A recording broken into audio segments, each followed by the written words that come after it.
شما بگیرید ظالمترین پادشاه تاریخ را از فرعون و نمرود و از چنگیزخان و تیمورلنگ و گیتلر و هر کی باشد شما بگیرید، آیا مانده است یگان کاری را که امام علی رحمان در حق ملت تاجیک نکرده باشد؟ از این بیشتر دیگر چیکار کند؟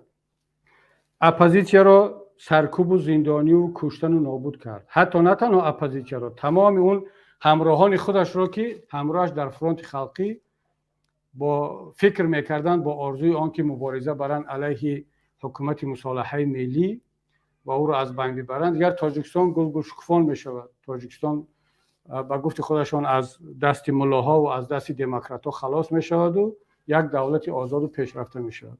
تاجیکستان را تبدیل دادن به یک حکومت، یک دولت خانوادگی. اونها را هم نابود کرد، زندانی کرد، اپوزیسیا را کرد، ملاها را هم هر چی از دستش می آمد تحقیر و توهین و حتی